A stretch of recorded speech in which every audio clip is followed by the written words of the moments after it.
साधकों, यह विधि एक औरत अपने प्रथम प्रवाहित योनि रक्त से ही कर सकती है। साधकों, अब मैं इसे करने की पूर्ण विधि आपको बताता हूं।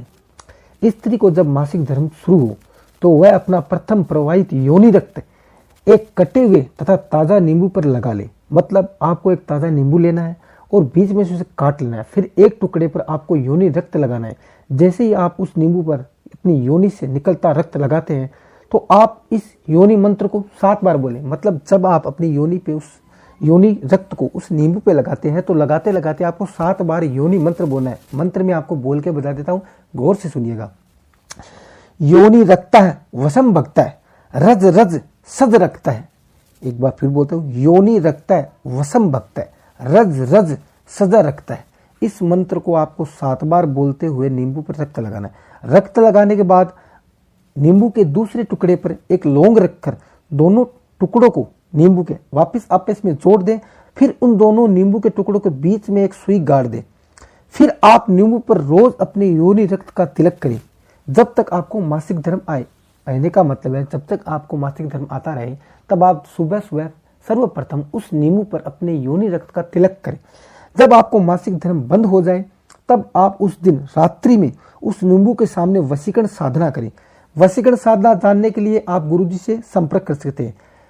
साधकों, ये साधना आप तभी जानें जब आप इस विधि को करना चाहें, अन्यथा आप इस साधना के बारे में ना जानें, क्योंकि इन साधनाओं गुप्त साधनाएं होती है। जब भी आप ये विधि करना चाहते हैं तब आप गुरुजी से संपर्क कीजिए, वह आपको साधना की पूर्ण जानकारी दे देंगे।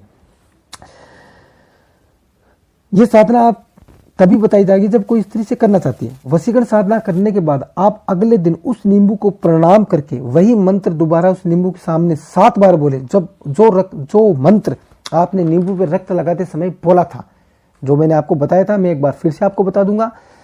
इसलिए मंत्र सुनिएगा। मंत्र योनि रक्त है वशम भक्त है, रज रज सज रक्त है। यह मंत्र आपको 7 बार दोबारा बोलना है। मंत्र बोलने के बाद आप उस नींबू में जो सुई गड़ाई है उसे बाहर निकाल दे। फिर आप उस लौंग को जो नींबू पे लगा था उसे जलाकर उसको पीस लें।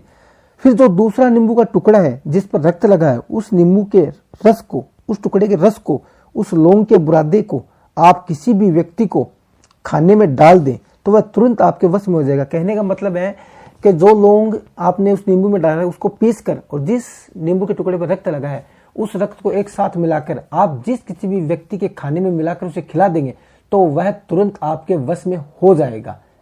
ध्यान में रखना, यह आपको उसको खाने में ही खिलाना है, चाहे पीने में खिला सकते हो। दोनों नींबू का रक्त लगा, नींबू का रस एवं जो लौंग आपने उस नींबू में डाला था उसका पिसा हुआ बुरादा, ये दोनों एक साथ मिलाने के बाद आप जिस व्यक्ति को भी यह पदार्थ, यह मिश्रण खिला देते हैं तो वह तुरंत आपके वश में हो जाता है जब तक आप चाहते हो। लेकिन इस टोटके को करने में आपको कुछ सावधानियां रखनी होती है जो मैं आपको बता देता हूं।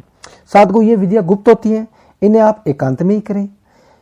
इसको जब आप करें तो आप ये तब तक किसी दूसरे को ना बताएं जब तक आपका काम ना हो जाए। मतलब आपका जब पति, प्रेमी, जो भी जिसे भी आप वश में करना चाहते हो, जब वह आपके वश में हो जाए तब ये आप किसी को बताना चाहो तो बता सकते हैं। मेरा कहना तो ये होता है कभी किसी को ये नहीं बताना चाहिए, बताने से इन कार्यों के परिणाम उल्टे मिलते हैं।